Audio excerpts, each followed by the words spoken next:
So many, so good to see so many of your smiling faces. To those whose cameras are off, welcome as well. Just so excited. I know that we have several other people who are joining us, but in the interest of everybody's time and attention and energy, and really to get to the main event, I would like to get us started.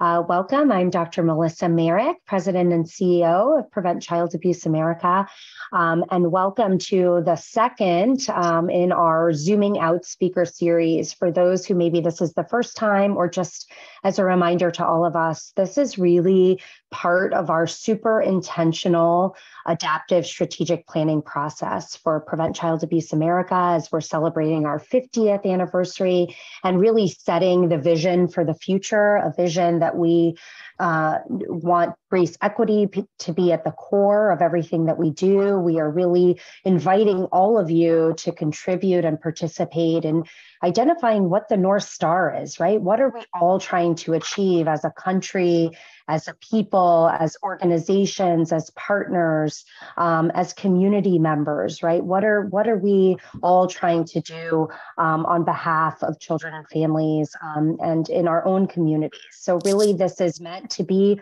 a learning opportunity, a time to learn together, to dialogue together, to really have deeper engagement across our wonderful network and partners. I see board members, I see staff, I see partners from our chapters, our home visiting model. All of you, welcome, welcome, welcome. And we need and want and invite all of you to be active participants in this process, because we think that it's through this kind of intentional and inclusive engagement of each other that we are really going to set the vision for the future, one that we know Prevent Child Abuse America is up for the task at achieving in partnership with all of you. So I'm just so beyond excited, not only to have so many of us on the conversation today, but in particular to our wonderful esteemed guests, Sam Mellerson and Mike Finley.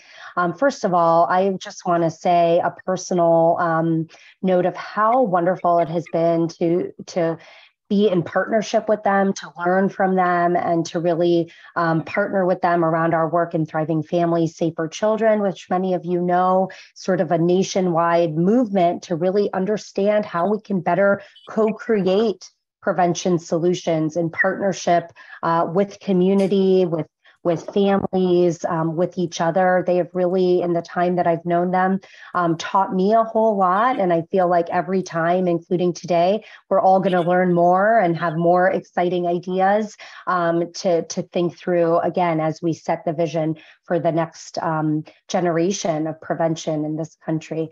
So Sam and Michael bring decades of experience and expertise and focus on really social justice, race equity, but also how we use history, how we use data, how we use different kinds of evidence and voice and expertise in this task of really trying to create a world that we're all trying to create. I will let them share more of their experience and learnings with us all, but I'm just so excited to have them and the Burns Institute, where they're both co-executive directors. They share leadership, sharing space with all of us today. They're really going to help us better understand what will be needed in communities, in our network, in our nation, right? To build generational child and family well-being within our own homes, our own communities, and broadly around the country, so that we can truly prevent child abuse and neglect for all. So without further ado, I just want to welcome Sam and Michael and give you the Zoom floor, as you will. Thank you. Great Cool, to thank you. be here You with got it. everybody. Mike and I will be hand signaling and texting each other between whose dog is barking so that one person can mute and the other person can jump in. So I apologize in advance. I let the family know this was happening, and I kind of feel like they're being disrespectful right now, but I'm gonna try to keep a real positive attitude. and keep this flowing. So thank you for the very generous introduction. And it's been really a pleasure to get to know many of the folks connected to this network and to work with the national team, just in really kind of diving in with folks to see how we can, work towards more equitable outcomes and really ensuring that children and families have what they need to thrive. So I'm Sam. For those that don't know, I am part of the leadership team at the Haywood Burns Institute. We are a racial justice organization. And Mike, why don't you just say hi before I talk about Haywood, so you could just also introduce yourself. Cool. Yeah, Mike Finley, part of the executive leadership team. Good to see folks. I'm working from home in North Carolina. So good to be with y'all. He always adds something that I didn't say. So I'm in Baltimore.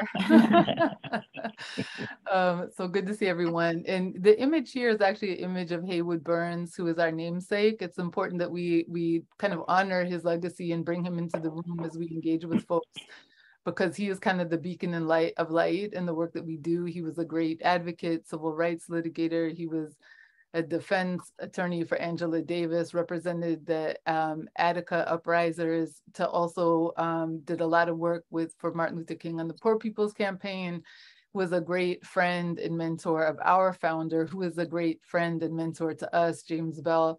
And so we just kind of lift them both up. And certainly if it weren't for these two who kind of paved the way for us, we stand on their shoulders to be here with all of you. So we like to just bring them in the room. So this is Haywood, and we're here. Today, we want to kind of merge a couple of things together. We want to give some of the historical context. We really do believe that in our line of work, for all of us, anything in human services, that it's really important that we have like a historical competence in truly understanding why we are where we are and understanding the disparities that we see. So we have a history curriculum that we are going to bring into the room, but also translate that into some very recent modern data that is directly connected to the Prevent Child Abuse America's theory of change, so that we can all be kind of anchored in a common understanding in how important these issues are that you guys are lifting up and that you're tackling as part of your work. And so saying that, I want to also say the slide deck will be shared with all of you as a resource document. So we're not going to cover every bit of information on the slides. It is very rich with information and historical points. And so you'll have that, and you can dive into it, and we can join you for further discussion should anybody want to dive into that further. But you'll have the deck as a resource, and we're just going to kind of move through at a pretty high level today to get into deeper discussion around your priorities. And so in BI fashion, we have to do a bit of a check-in. This is just how we share space with folks. And so really, if you guys could please, put your names in the chat, let us know how you're feeling today. If it, it's just important to know the energy that folks are bringing and how we can create a better space for folks to engage and have dialogue. And we thought actually it would be really cool to see if folks could think of a significant moment in your history, because we're going through this historical context, and there are these moments, right, that are really important to each of us. And there are these moments in history that are also important to learn. So was just hoping that folks could drop those in the chat for us. Mike, do you want to model? Sure, because I was going to write this in the chat. So mine would be when at my first college, they strongly suggested that I not come back because something had happened, like I'd been in an incident.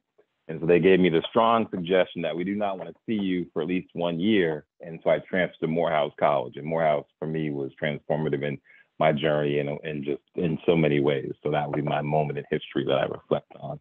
It's a funnier, deeper story for another time when we're not on Zoom. Or not so funny for some, but that's okay. And how are you feeling, Mike? And I'm good. I feel good. This for us, honestly, we do this a lot, but it is always good just to see new faces, familiar faces, and so just feel energized actually on an afternoon. I wasn't expecting that. So just love seeing y'all. Check, I'm in. Thank you. Thank you all. I see you all dropping in the chat. Just important to, so we can see each other, share space, acknowledge who we are, even in time constraints. Want to just acknowledge. I'll say the most significant moment in my history, and I'm sure there are others that are in here. I'm trying to follow. I'm so bad at keeping up with chat and trying to look at slides. But probably when I gave birth to my son, having a son, I think that I wouldn't have considered myself an adult had I not had my son. I think that was the moment I realized, oh, okay, my whole life just changed. Like right now, everything got really serious. So that's it for me. Do we want folks to chime in, or are we going to move on? How do you want to do it, Mike? Maybe a few people, and then we'll get into it. Just understand what we do is try to create a little bit of space for ourselves. So we'd love to just hear from a couple of folks, popcorn style, no pressure, and then we can jump into the presentation. How you're feeling in a significant moment in your history. Oh, I see parenting a teenager on there. That is real. I'm new to that space.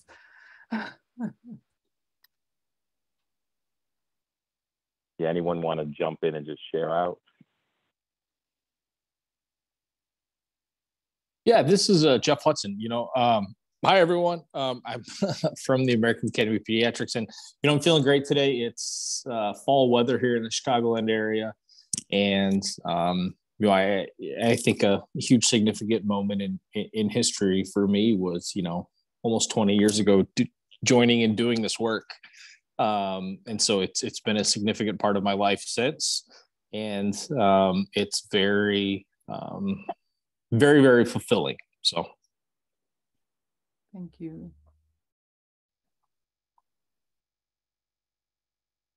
Maybe one or two other people like to hear voices, because we don't get to hear voices, particularly for folks we don't know.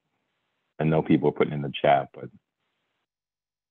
just want to honor that we see folks need grace. We will extend that to everyone as you extend to yourselves. See a lot of college, marriage, building together, getting through some historical moments, questioning, a lot of good stuff in here. Okay. We can keep moving. And again, yeah, appreciate that just for time, but yep. Appreciate that. Thanks everyone. Keep feeling free to drop in there if you haven't yet. Okay, so just wanted to lift this up and kind of reground everybody in the impacts. And Melissa, are we calling these impacts? I'm sorry, I just want to make sure I title these statements, the priorities properly. How are we calling them for the theory of change? That's right, Sam.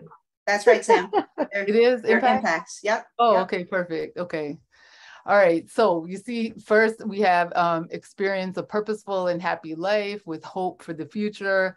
Really lifting up, right? Children and families have the freedom to, and I love the use of the word freedom in this context, to experience these things, to feel safe and engage in positive relationships with families and communities, to meet our human needs, to experience physical, mental, and emotional health, and to take leadership roles within families and community systems.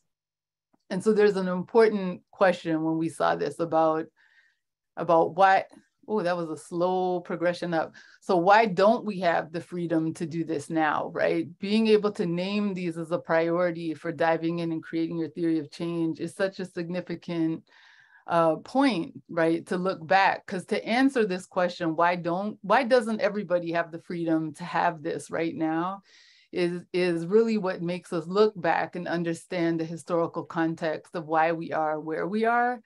And so we want to be able to, again, like jump back and understand the origins of some of our stories, right? How we ended up where we are in the pervasive disparities that we see today, what we're all working, gaps that we're trying to close, but really like getting to a place beyond closing disparity gaps and ensuring that that children and families, people have space to really live their fullest lives and have what they need to really thrive. So we're going to answer those questions as we walk back. And again, keeping in the context of like why the children and families don't right now have the freedom to have these things and the work that we need to do to ensure that they do. So to get started, we want to just lift up a couple of concepts. And for folks that have been with us in space before, these won't be new terms to you, but again, just anchoring ourselves in some shared understanding. And so, you know, I'm not sure how many folks follow John Powell with the Othering and Belonging Institute, but he's a dear friend of ours, and we certainly lift him up as we do this work, because this notion of othering and belonging and understanding it as we move through life and our experiences is really important. And when we think about this notion of othering, right, it's this, and it, as defined here, a generalized set of common processes that denies someone's full humanity, having them based on being less than, right, or a threat to the favored group. This notion of othering is an important one to understand, because we'll actually see this is used almost as a tool to create distance between people, right? If we can't relate to people, well, then there's nothing really to connect to. The more distance we create from ourselves to others actually moves into a space of maybe a little less care, a little less shared accountability, not seeing ourselves and others, that creates that distance where we may not always speak up for, right? And it's important to see how that's been used throughout history to actually really dehumanize certain populations in a very intentional way. And then how that then gives the power to continue to marginalize and push folks out into the margins of society. Whereas the notion of belonging is actually the opposite of that. And that's not to be confused with sometimes when we talk about the distinctions of people and othering, folks may think like the opposite of that is just everybody should be the same. And sameness is not what we're going for. Like, it's actually this having this notion of belonging. And that's, you know, that's really having a sense of agency of yourself, your purpose, where you are, how you really have that sense is so important for your self-actualization and how you begin to develop, right? And we all need this. This is not just for children. This is all of us as people. We like to lift up, you know, for those who have, again, every time I say this, I'm dating myself, but for those of us who watched Mr. Rogers on TV, Mr. Rogers was so wildly successful because he had this basic premise of children need to have a sense of belonging, right? And he knew that adults did too, but this is what grounded the success of that show, was really creating space for folks to have that sense of belonging. So really just can't emphasize how important it is to understand these terms and the distinctions between. And Mike, do you want to tee up the poll? Yeah. Yep. So we just want to do a poll. Our friends PCA will support us in just launching a poll. And here's the point we just made. It's just, you know, have you ever experienced othering on the basis of, and you can answer, you know, it's multiple choice. And we'll kind of explain why once everybody does the poll. So folks, just take a minute, complete this. You can give multiple answers. And we'll just speak on it for a second.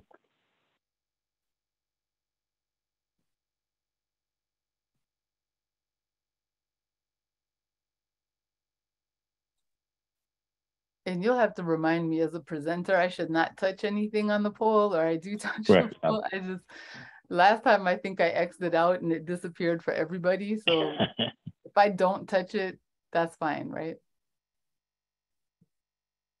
I'm not touching it. Okay.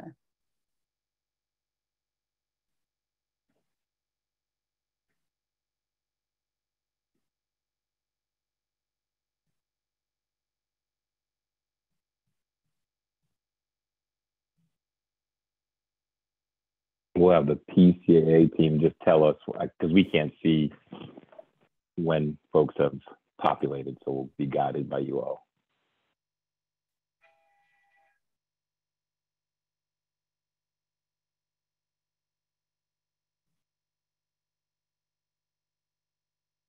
It's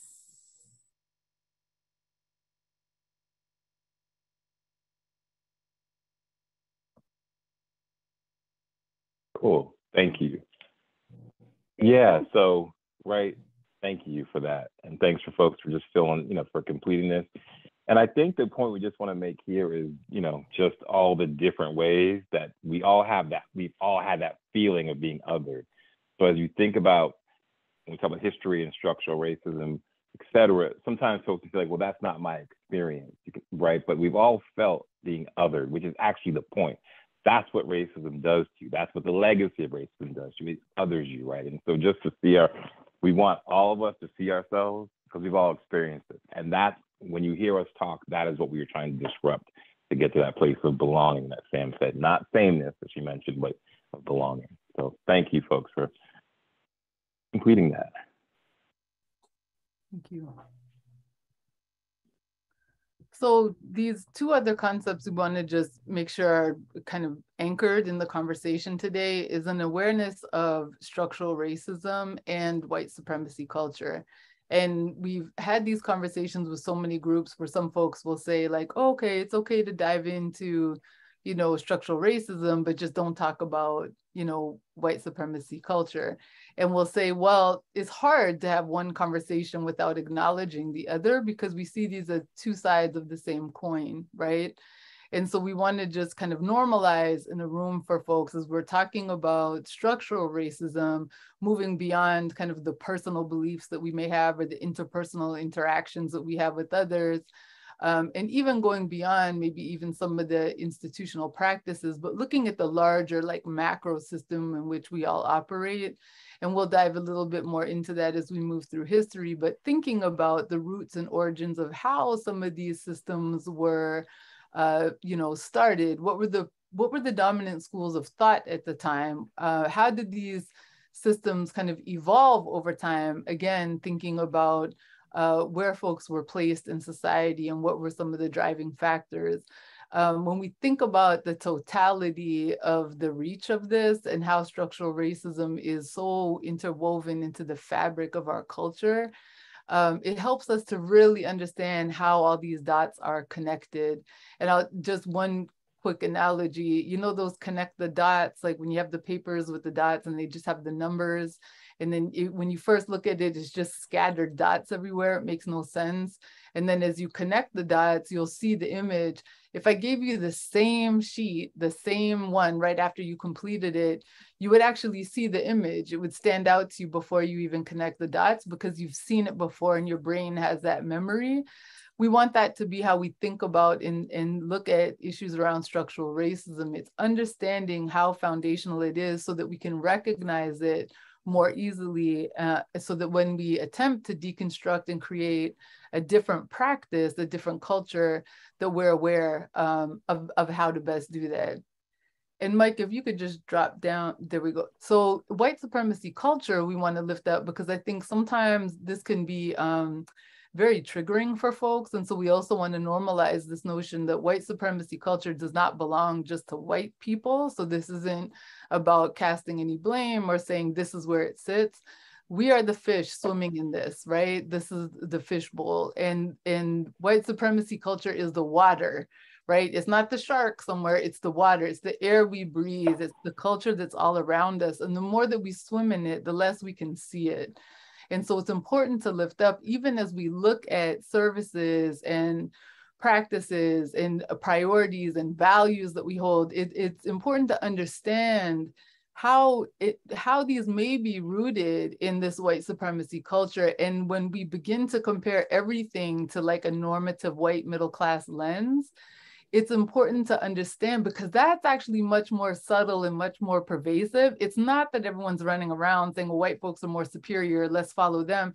It's not that. It's being like really in all the messages that we get through media, through data, through stories, like everywhere, what are the messages that we're seeing and the value that gets placed on certain things that are normal, and then the ways in which we are othered, right? And just as we all have talked about, we've all experienced that notion of othering. And so this is no different. These lines can be very blurry across race and ethnicity. We have to appreciate the dominance of this culture and how it seeps in, how, again, we have to actually work to begin to recognize it so that we can choose a different path. So again, just want folks to hold these concepts in mind as we move through the history. So you'll like thinking about how othering can get used, right, as a very intentional tool, how white supremacy culture can be almost lifted up as the, you know, latest school of thought or this particular track, things that are lifted up and dominant for culture at the time, because remember, we're going to move through periods of time, but just want folks to like really consider keeping these in the center as we move through the information. So one of the things, so as you said, we're going to talk about history, and just want to start when we, think about this country's origins, right, and the theft of Native American land. And just a point to make, and I'm going to run through, so let me zoom out for 1 second, just to reiterate what Sam said. So as we take you through these slides, which you will have as a resource, there'll be things we won't highlight, which we're doing intentionally just so we can continue to move through for today's time. Also know, we're not coming to you saying this is an exhaustive list of every historical point that is important in this nation's history, but it does give you some real intentional through lines to show you how we got to where we are. So that's how we've designed this for you, this curriculum, and then how we want to spend the time today on this section. And we just always make the point, even in languaging, right, when we think of Indian land cessions, it's just, even the languaging is, what are we saying, right? It's really the stealing of land, right? And so if you look at from the early, these are 10 or decade increments basically, and you can see the theft, the very intentional move west. Now land was taken from First Nations communities in this country. And we just always use it as a backdrop to see where we end up, right? And where that goes from, the late 1700s, and you get into the 1890s, early 1900s, what this country looked like, right? And there's an intentionality around that. And so when you think of that, and that in and of itself, right, that is a 10 sessions, 10 hours, 20 hours of what is in this, right, in this story. And then thinking about the transatlantic slave trade, right? And so when we think of the millions upon millions upon millions of First Nations people who were killed, right, who were in a genocide in this country, think of the transatlantic slave trade and what that did for African Americans and what that did to Africa and the impact of that. There are these themes, and these become very much part of the backdrop of how we when we think of the development of systems, where they started from, right? These massive acts, right? These tragic acts and these violent acts. And so it's just important. We don't put this out to be provocative. It's to just say this is very much the beginning and the backdrop of our nation's history, and connect this as we walk you through the development of systems that we now interact with, human service sector, right? How this really is the background, the foundation of what those systems are built on. And so when we get into the 1600s and you sort of think about the Pilgrims and Plymouth Rock and Puritans and settlers coming here, I think just a couple of big things to think about is that children were presumed born with sin and evil, right? But they were considered bad. And this is historical, right? It's very baked in Puritan values, but comes from way before that, how people viewed children. And that the family was a unit of social control. And as you get into the 1700s and get toward the 1800s, you start to see a little more attention to how young people, how families were functioning, living from private institutions and government. But remember the backdrop that we just provided around the stealing of First Nations land and slavery. And so at this time, you still saw that communities of color were very much excluded from a lot of these changes. And that'll be one of the themes, just again, conceptually as we go through this, that there are things that actually are movement forward, that are positive evolutions, but those evolutions, those positive changes did not impact everyone equally, right? And that's just something to continue to see as we move through. So as we're seeing a system is born in the 1800s, the 1800s through 1900, we're seeing, the assimilation of First Nations children in boarding schools, which is really the killing of culture, right? We're really stripping the culture from a community. And that, again, that legacy exists today, right? And I think one of the other points just to make is when we think about how we perceive families and young people, the Humane Society founding the National Federation of Child Rescue Agencies, that is a good thing. I think we said right to investigate child maltreatment. There's a need identified, good. That agency was based on an animal rights organization.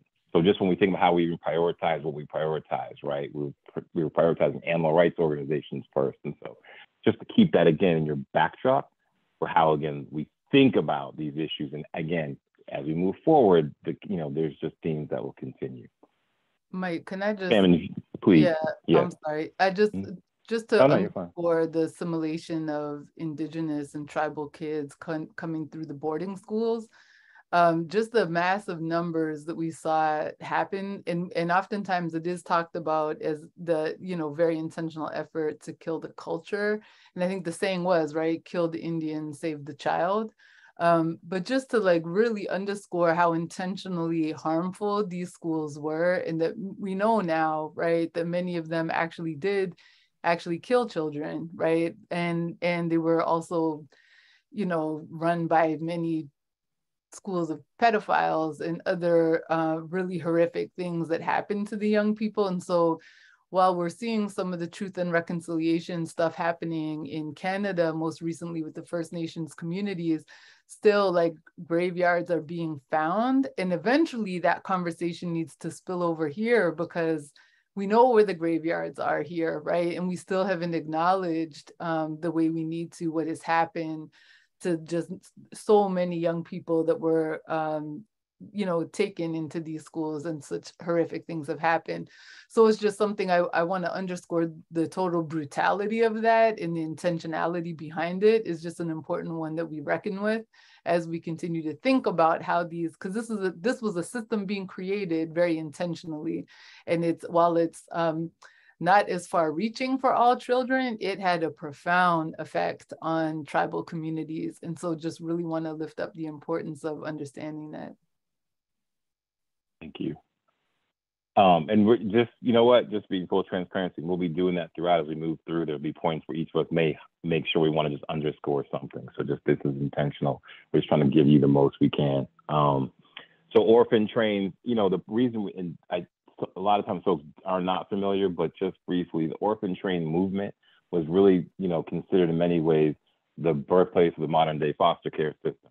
The idea was, in New York, advocates who honestly were considered as white liberals at that time, we want to, you know, we're in industrialization, young people are on the streets, we want to, you know, have supports for them. And the idea was to take these orphans, and send them to the Midwest to work with farming families. And I think part of this is to just think of language, right? So we want to send them to hardworking farm families who have strong values, right? So when we think about even today, strong Midwestern values, right? And they sent these young people from the East Coast to the Midwest and Southwest. But understand that in many cases, these kids were poor, they weren't orphans, right? And so many were taken forcibly from their homes and sent, right? Many were treated not well in the families that they were sent to, right? And so understanding that, how the context of that, and just real briefly, the way that race ethnicity comes up in this was when a grouping of young Irish Catholic young people were sent to the Southwest. The Catholic Church was a big proponent of the orphan train movement. When they were sent to Arizona, to 2 different towns in Arizona, those families were Mexican Catholic families. And when those young people, those Irish Catholic kids, were dropped off to those families, the local white men in those towns rioted, right? And forced to remove some of those kids. And so there's a author who writes about this, who talks about, right, if you understand the construct of whiteness in this country, that Irish wasn't considered white at that time. And those kids, in essence, on a train ride to the Southwest became white on that trip. And so, again, just to keep, you know, highlighting the importance of things that are seen, are celebrated in some ways, but actually are problematic and need to be unpacked to really understand, again, how we got to where we are. Another piece of this, we talk about eugenics, and the slide has multiple things on it, but really when we talk about eugenics, people often immediately think of, right, the Holocaust, Nazis, and that's where we've sort of been taught about eugenics. Understand the eugenics movement in America was very much a foundation, a very normal thing in education. It was a school of thought in the late 1800s through about the 1930s. Taught at major institutions, and some of the sort of the most, I want to say elite, and I'm using that language purposely in the sense of Stanford and Harvard and Johns Hopkins, right? Schools which are powerful academic institutions even till today, had people high up from their chancellors to presidents who touted eugenics, which was a pseudoscience to basically weed out those that were considered, you know, weaker, more ignorant, othered. And eugenics led to sterilizations of women of color, led to young men throughout this country, young men of color. And so it's just to understand the impact of something that often is seen as so foreign that actually was very normalized. And actually the Nazis after World War II looked at, use as a defense, they're looking at the American eugenics movement as a defense in their war crimes. And so again, just to make that point. And when you think about the domestic terror lynching, the violence, the different things on this slide, they all speak to othering. I see you as less than, thus I can treat you how I want, right? And that's why we highlight this, and to just normalize, make it normal that this is not to be provocative. These are things that were taught, you know, in our major institutions around the country and supported by people who are considered leaders in this country. As we continue to see the system growing and growing in the 1900s, one of the things just highlight here is the White House Conference on Child Health and Protection Efforts to Assist the Socially Handicapped. So as we just talked about othering, we talked about eugenics, right? How we view people. This conference was, you know, a who's who in, you know, in these fields around child health and protection, coming to the White House, the thought leaders of the day, right? And how they defined socially handicapped was children in foster homes, juvenile justice, Black and Indian children. So when we think about the boarding school movement and what Sam emphasized there, when we think about, you know, convict leasing, which we didn't talk extensively about, but all the ways that people of color have been othered in this country and how it was captured, right, in the thought leadership of people who were actually brought to the White House to work on behalf of, you know, some of the most vulnerable populations in this country. And this picture is an internment camp of Japanese Americans. And so you can see the faces of people who were taken from their communities. So just keep thinking about the othering, right? The othering and the constant separation of folks in these ways, done in very intentional ways. And then this moves us into the into the 70s, 80s, and 90s. And for some of us, you know, the language super predator, the war on drugs is very much common, right? And so just to know that this, when you think of the language super predator, right? And John DiIulio, this article, you can see his name, was a social scientist. He used bad data to basically forecast, predict an onslaught of young men of color, particularly African-American, Latino men, boys, who would come to your town to hurt, destroy, kill, maim your community, family, right? And that was his prediction. He later talked about it was a mistake. He used bad data and he said sorry. But that language, and we heard it even up until the last election, became a pivotal piece of all the legislation that became tough on crime. And those punitive policies fell directly on the backs of communities of color, right? And so when you think about mass incarceration, you think of all of these issues we still deal with, they very much come from a history. And super predators doesn't represent a new day, it represents a continuation of schools of thought about the young people of color, about communities of color. That is my dog barking, but we just push on through, right? And so just to continue to make that connection, what we're talking, what we're hearing, what we're seeing, and this language, which we also saw and we continue to see in many ways. Yeah, Mike, sorry, can I just add, like during that time frame, please. And I see the comment about asylum seekers is an important one. I also want to acknowledge, I don't know if anybody has been watching on I think it's on Netflix, where they have Monster, the story of Jeffrey Dahmer. It's so disturbing. If folks have not started that rabbit hole, don't go, because it is really disturbing. But one of the things that's so important to lift up was during this time, the face of the super predator was a brown or Black boy, right? Very clearly. And so you had folks like a really, you know, disturbed serial killer like Jeffrey Dahmer, who actually got away with so much because he was not seen as the threat, right? And everybody was willing to always give him a chance and always willing to help him out. And it was because of who saw him as being part of their sense of belonging, and the victims were the others, right? And it's just such an important moment in history that connects to this timeline in particular, that many of us, you know, can remember this time. And so just to acknowledge like how some folks were on a very quick trajectory to deepen into mass incarceration, others were on avoided at all costs and given so many different chances and opportunities based on the association we had with people, right? So it's an important note. And for folks that aren't familiar with Dahmer, I'm not suggesting to look it up, but for those that are, hopefully the comparison really draws a distinction between how some folks are able to get away with horrendous things for so long just because they're never kind of seen as what we fear. Yeah, no, thanks. And there's lots of examples with that, even when we think of, certain mass shooting incidents and how people just treat at the moment of capture. I mean, those are the things, right? And so this is for us not a red, blue, be political thing. It is very much just understanding that there are strains of behavior and thought that really grounded what we see today. They're baked in the cake, and that's what we're trying to disrupt. As we move into the 2000s, the point of this slide is just to say that, so now you're talking about all the various systems. We're seeing a disproportionate number of young people of color and families impacted by these systems, right? And so it was an affirmation of what a lot of folks knew, but the data really started in the 2000s show we are now at a place where whenever all these different systems you look at, we're seeing a disparate impact on communities of color, on people of color.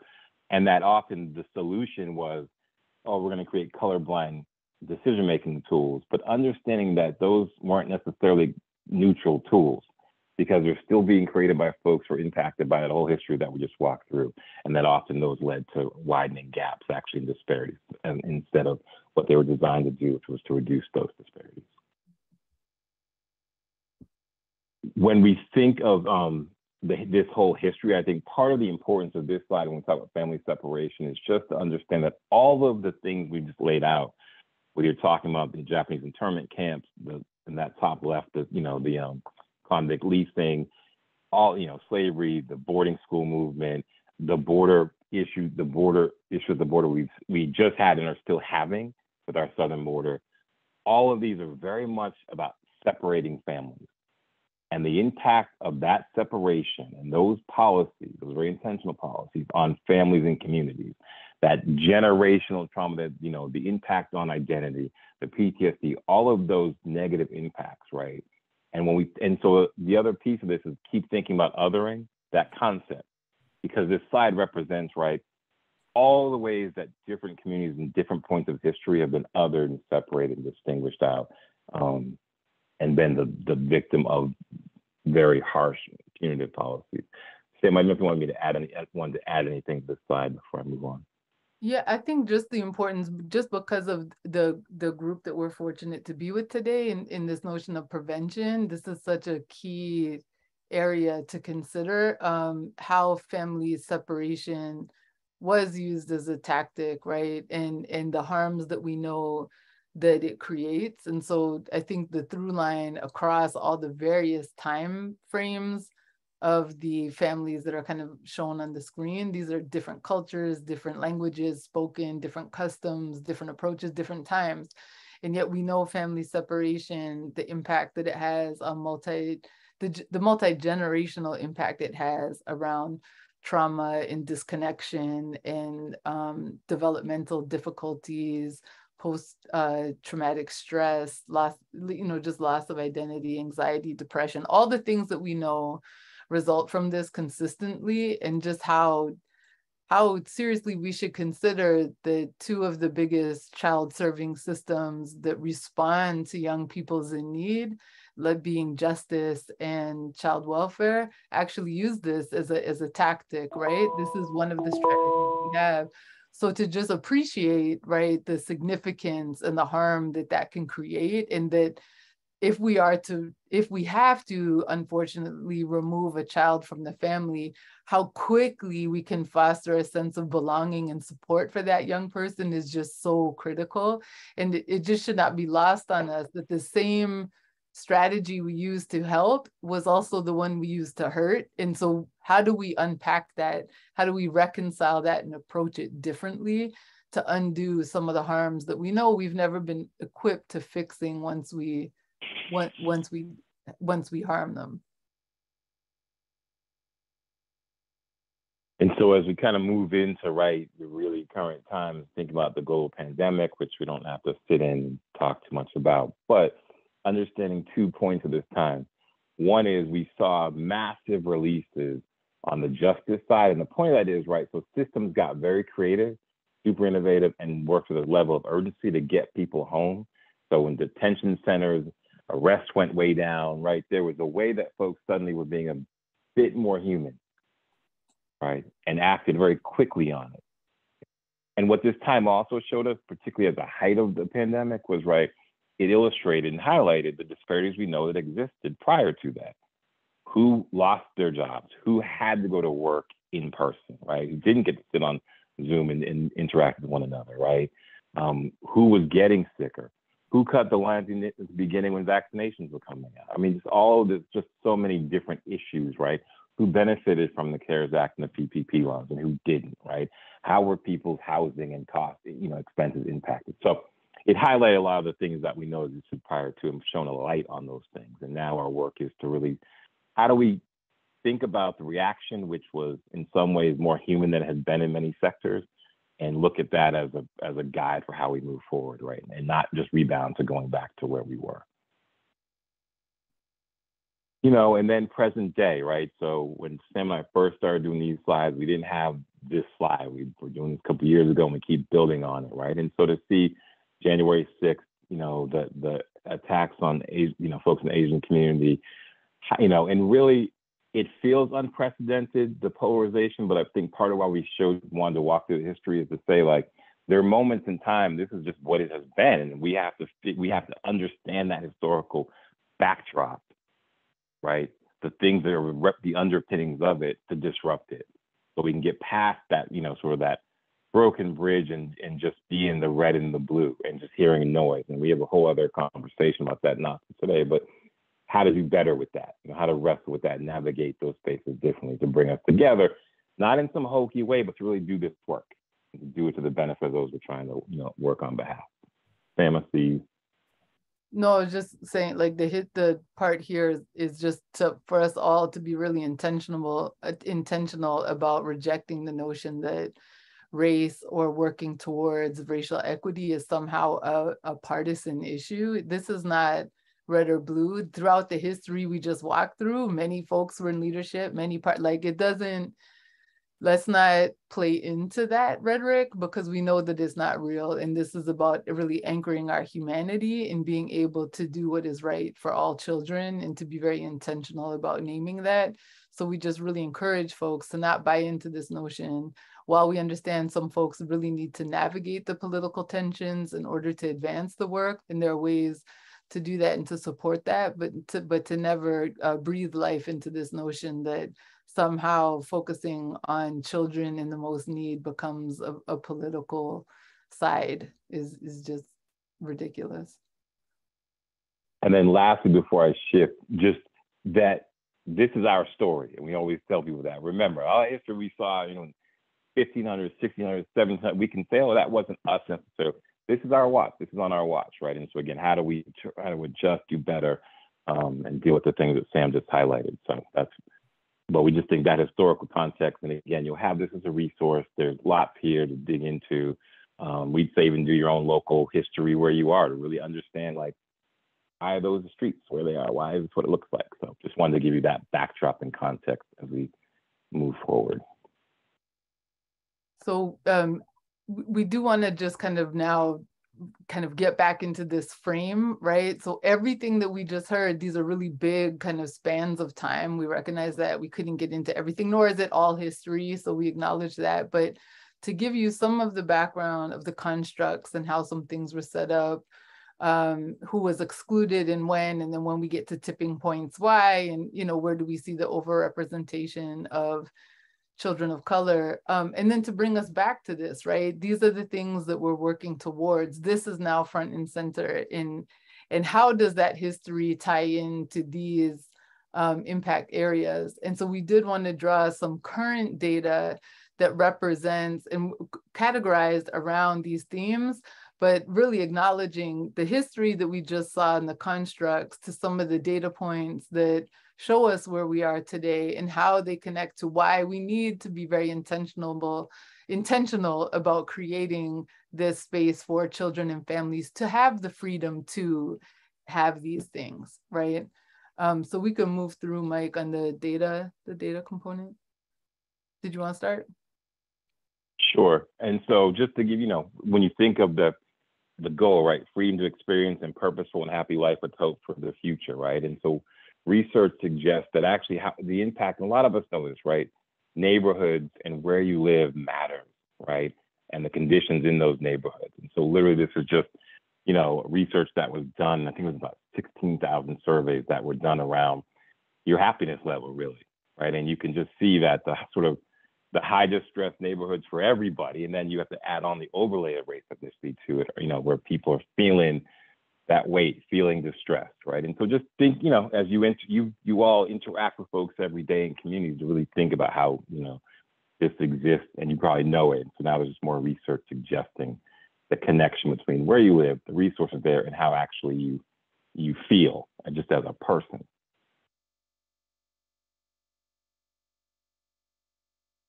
And similarly, so this one is freedom to experience, same thing, purpose and happy life with hope for the future, right? And so when we think, and so this was an interesting study and research that really is trying to stimulate, if we put in interventions at these key, when they're called crossroad or critical moments in time, right?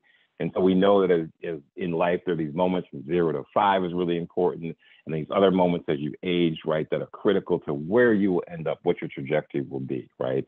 And so this research really showing that when you look at the intervention of attending schools that provide broad supports for folks, what an impact that has on actually your potential, your ability to earn. And so the researchers simulated this. And when you look at sort of the impact on Hispanic men, Black men, you can see the different breakouts of this, right? But the important point is the interventions at the right moment have an actual impact on your ability to live, to provide, to be resourced for you and your family, for whoever you are, and how much that plays a role, and how that is impacted by race and ethnicity as you think about the data in the history we just walked you through.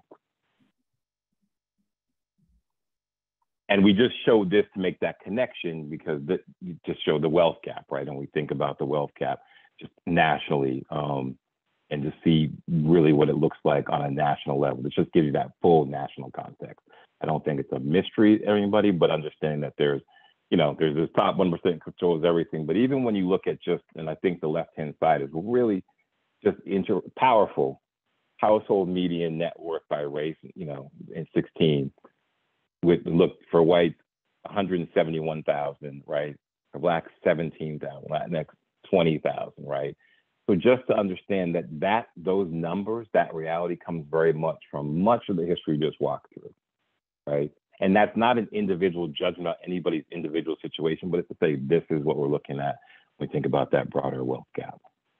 Yeah, and just conversely, Mike, just wanted to point out for folks to recognize also like that top 10%, if you could just go back, like the controls wealth in that way, right? And that's so significant when we think about like population projections. It's just really important that minority group of 10% controlling so many resources. It gets to be a bit of a scary thought. I mean, it's a scary thought already, but yeah.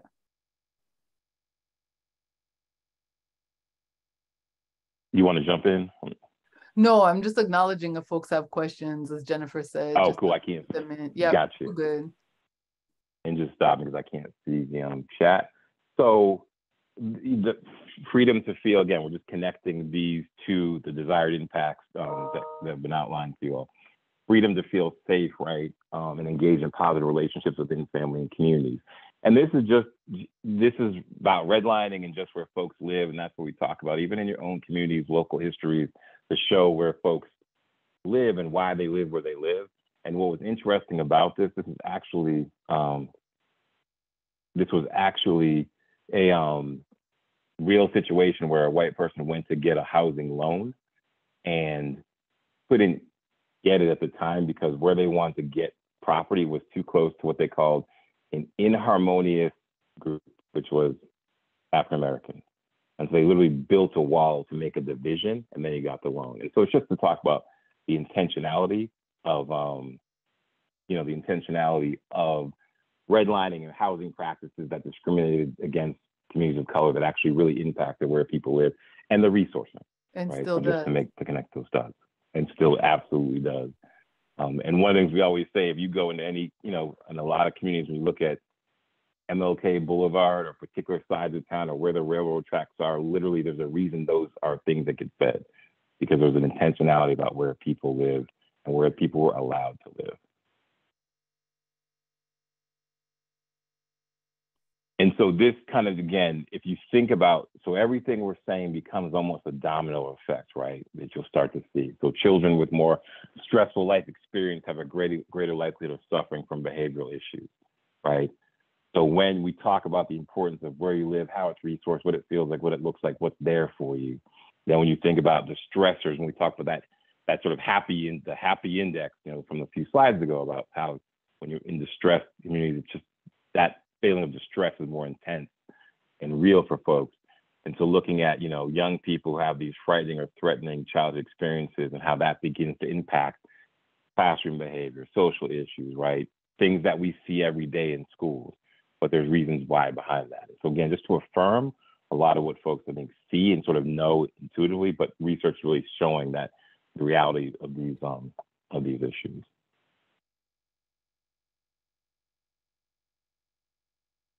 And then similarly, again, this is looking at same idea, right? Freedom to feel safe and engaged in positive relationships within families and communities. So this is back to the research where they're trying to simulate, right? And so if you were to take out the impact of the aggressive policing, what that looks like, if you take that out, that's with the intervention, including Black men who had a conviction erased, what that would look like when you think about earnings. So again, it's just trying to control for things that are very hard to control for, right? But what we know is aggressive policing impacts certain communities differently. And if you're able to try to control and stimulate, well, what would it look like if we didn't have those issues, those interactions, the stress of that when I go to school? If I didn't have that and I controlled for that, how does that impact where I end up? And so again, you see with that intervention a significant increase in lifetime earnings. So it's just, again, there's these critical moments that if we're able to intervene differently, that really can have an impact on someone's lifelong trajectory and ability to live, in a different way than currently if people are struggling, trying to navigate and live.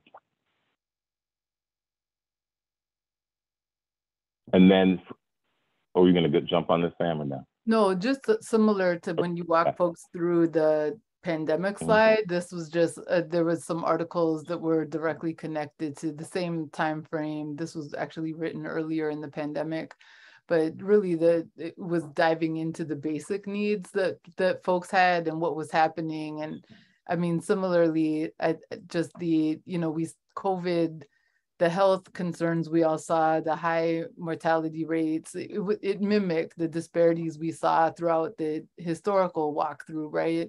But in very real time, in present time, to see the type of disparities mirror what we've seen in the past. And in this case, in this particular study, talking about on the maternal health side, where they saw Black and Latinx women like really having the most significant loss as it related to income, most increases as it related to stress levels, but just important. And I think that many of you probably saw in your work in very real time, and just acknowledging again how these things like continue to show the same patterns and trends across time. And similarly, right, freedom to meet human needs, right? And this kind of, so just to understand, even though how we broke these up, all of these overlays with one another, right? All these issues are connected. And so the idea that, low income children and African-American children more likely to have stressful childhoods, right? And so understand that connection and what that looks like, but then how that will impact other issues, right? How that will impact, I'm gonna go to the next slide. And the cascading impact, and you can keep moving. I'm just drawing it back to the other slides. So we know that low income and Black kids are experiencing more stressful childhoods. And then the other slides were showing us that the increased stress was resulting in behavioral issues. We know the behavioral issues then result in academic performance issues, right? We can keep, it's that cascading effect and understanding what is at the root of these and how they continue to follow somebody through their life and put some folks on a particular trajectory. Yeah, and this is the national data that captures what Sam just laid out, right? That ultimately it becomes this education gap that we see, which we know has lifelong impacts, right? Through these different grades, these different critical moments, right? Where we're not having the appropriate interventions to disrupt this cycle, right? And so when we think about, again, freedom to experience physical, mental, emotional health, same thing. So, right, so all of this, that stress, all the things we just talked about, which are real, right, also, lead to health issues, right, health challenges that folks, particularly in communities of color and in poor communities, are facing every day, right? And all of that becomes what then they are struggling with, that we are then trying to figure out what the supports are. That's why understanding what these issues are and what they come from are so critical, right? And to understand the systemic and structural things that have led to some of these issues, not just someone making a choice on a given morning to do X, Y, or Z behavior, right? It's often much more profound and deeper than that. And similarly, again, freedom to experience physical, mental, and emotional health data showing, again, the full picture around school issues, environmental issues, right? Where you live, the lack of green space in so many places, housing policies, et cetera. So this just builds on what we were just, continuing the domino effect for what we're seeing. Yeah. And then this just is, again, what we try to do is just give the data we pulled from your theme, and then show you national data that I think makes that point, that when we look at communities of color, high blood pressure, uncontrolled diabetes, all the health disparities that we see that were highlighted even more during COVID and have continued to be highlighted during COVID, just to see how that manifests on a national level. Okay. And similarly, Stephanie can't read, hold on. Freedom to take leadership roles within families and community systems, right? And so how that neighborhood piece plays such a role, again, the daily stress, the vulnerability to negative events, right? Disrupted social ties, all of those things, which, lead to, on the right-hand side, depression, right? Which affects, again, how we show up for work, for school, for each other. All of those things build on each other. So again, just trying to walk you through sort of the domino effect and going all the way back to, here are desired impacts, and then the same ask the question of, and why don't we have the freedom to get there yet, to do those things yet, right? And this is part of that calculation, part of the challenge. Yeah. Sorry. Same category. Yeah. Oh, please.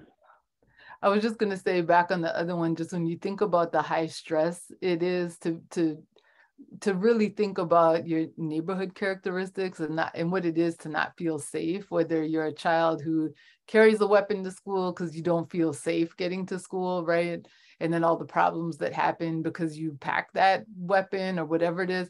And then also, though, the flip is important to consider for communities of color, how over-policing and a police presence adds stress, right? Where sometimes police representation makes some people feel safe. It is a huge stressor for some folks and for some children, right? And so we just have to constantly be thinking about, just what these various things represent and how differently things like policing can land on children in particular neighborhoods.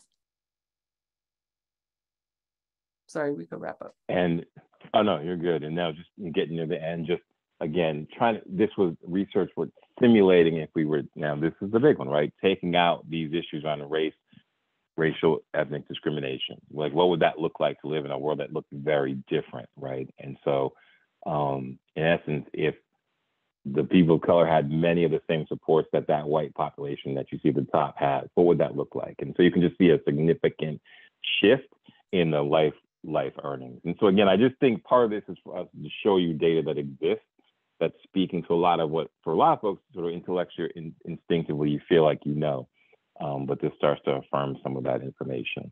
And again, the importance of interventions at critical moments and and the impact that can have on your lifetime trajectory. And then this is just national data again to show you just the employment gap. So just like the wealth gap, the education gap, this just captures that on a national level.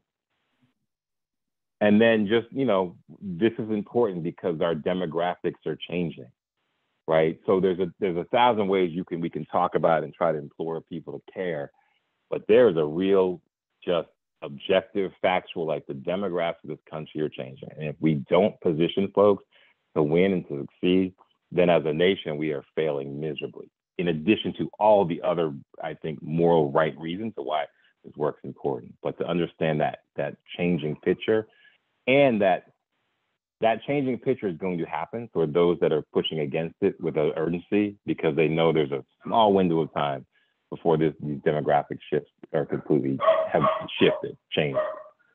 That is my dog barking, so I think to close us at this part. So Sam, I don't know if you have anything to add before we can I'm thinking we could take these slides down, and then I know we have a few minutes left. Yeah, I think we can stop sharing so we can all see each other for the conversation. Yep. Good. But not to be so doomsday with the last one, there's also a tremendous amount of opportunity in that demographic shift and making sure that people have what they need to thrive. I mean, this is where we are as a country, right? And it's all of our responsibility to get there. That was just kind of doom and gloom. No, it was actually wonderful. And I mean, we have about 8 more minutes. And I just want to first say how, first of all, we named this session something pretty dry. It was called Using Data to Identify Areas for Programmatic Policy and Systems Change Efforts, right? So I think many of us who logged in today expected to see the second half or the second, third of the presentation. We're used to looking at ACE data, looking at Census Bureau data, looking at that. And then what happens when we don't have that history and that context? We say something's wrong with Black people, something's wrong with single parents, something's wrong with that community over there because they're not working hard enough or they're not doing hard enough or whatever. And look at this other, right? And it's sort of the challenge. I will just share that, one of I think your beginning questions was like your name, how you're feeling, and a pivotal time in your history. And I will say, for me, I learned a lot about what public health was on the job at CDC. And one of the things was let the data speak for themselves, right? However, we cannot look at data in a vacuum. We have to look at the context. We have to look at what came before, because if not, we will have these questions like, well, what's broken over there? Or what's wrong with them? So I'm really, first of all, just so appreciative that you all never start a presentation like that. You always go back to the history and how so many of the disparities that we observe today were created intentionally, right, by policies and systems and things that came long before, which is why I want to lift up, ACEs. We use that acronym for so many things. We all know them to be adverse childhood experiences, but we know more and more people that are talking about ACE as adverse colonial experiences, to make sure that we remember not the doom and gloom, not like who's to blame, not all of that, but to understand that a lot of what we're seeing started generations ago, which is why when I come to this session of using data to identify areas for programmatic, et cetera, I know, like all of you know, that the decisions we make and actions we take today will then determine the next, generation, 2, 3, 4 generations of this work. And so I think even the way that you all have organized the conversation today is tremendous in shifting a lot of the things and the ways that we approach data. We think that data are static. We think that we can look at pre and post. We think we can look at, control and use our, statistics to control for all of these things that are the water in that fishbowl, right? They're the water in the fishbowl. And so I just think it's so compelling the way we can challenge ourselves, our networks, each other, to look at where we've been, right? And certainly PCA, we've been really focused this year on our 50th anniversary, thinking about our beginnings 50 years ago. But even in that history, right, even what we mean by child abuse prevention has shifted, right? And together, we are trying to intentionally and inclusively set the vision for the next 50 years of this organization. So it's so many things that you brought up, and I see that people are putting things in the chat. So I want to make sure I lift that up in the last few minutes that we have together. Let's see. I'm thinking of ways in which our PCA policy affinity group can use this information. Absolutely right. We have lots of settings where we should and could bring in this conversation into this space. Let's see, what else do I see here? Melissa, so many arguments, yeah, that it's a zero-sum game, which we know it isn't. I think that that's one worth repeating. Go ahead, Sam. I just wanted to just put in the room, I think as you were going through the chat or folks want to chime in, just as we know it's so important to connect the data to the story behind the data and the origin, as you just so beautifully articulated. I would love to also see us get to a place when we have our programmatic data, how important it is to package that and translate it and sit with community, with the families we serve, to share that data and say, hey, yeah, why do you guys think that is, right? Like this particular data point that isn't doing well, what's behind that? What do you all think? Like really getting families an opportunity to chime in, because I think a lot of times that's where we find our gaps.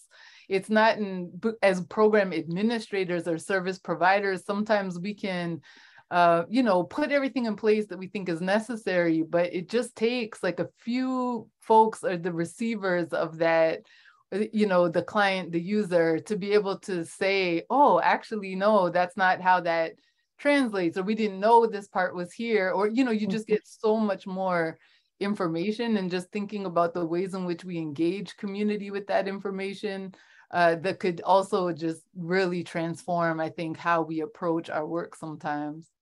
Absolutely. And I think we're all talking about and learning how to co-create prevention solutions with community, right? And how to invite and include lived expertise into these conversations, right? If you listen with humility to community voices and to parent leaders and to just families, you understand what the strengths are, and you understand the challenges that those people all around us are experiencing, and we have to invite that and include that and be intentional about incorporating that into our prevention solutions. Absolutely. Okay, I see a long one. Let me see what this is here. Harry, why don't you come off mute and just ask? It's mostly a comment, but I just really appreciated how you brought in white supremacy culture and kind of talked about both sides of the coin, because I think it, like in our work around this, it's easy to sort of like shy away from like those difficult conversations or asking the hard questions that might make people uncomfortable. And I think I love that you just sort of normalize, like, yep, we're all soaking in this. We might as well face in the same direction and address it. And I just really feel like that just really encourages me kind of to keep pressing and having those hard conversations. So I'm really grateful for you just sharing everything you shared today, and that in particular. Yeah, I agree. And thank you, Carrie, for lifting that up. I also want to say what a great job our Healthy Families America team has done. Our national conference, virtual conference, HFA Live, has the theme, You Belong. To be intentional about, this is everybody's work. Everybody is a leader, everybody is an expert. And when we really challenge that it's not these top-down approaches, it's not, what we've always done, because look at what we've always done that have gotten us to where we are. It's where do we want to be? We need everyone as part of this work. We have 1 minute left, and I want to thank so much Sam and Michael for their tremendous partnership that is years long now and will be years more in the future, not just for today, but for everything you do and the way you do it. We are so thankful to be just knowing you and to be able to partner in this strategic, intentional way, I know is going to help us as we continue to embark on this adaptive strategic planning process. Remember too, that everybody that tuned in today and all of your friends who weren't able to come are invited into this space. We need all of us. We need different perspectives, different experiences to get us to the next, again, 50 years, the next vision. We hope that you will all attend our next session in October as we kind of continue to consider family leadership within community systems. That's our next sort of topic. So more details will be forthcoming. But I just want to thank you, all of you. A special thank you to Sam and Michael. And until we are together again. Happy Rosh Hashanah for those who celebrate as well. Thanks, everyone. Thanks, everyone. Thanks, everybody.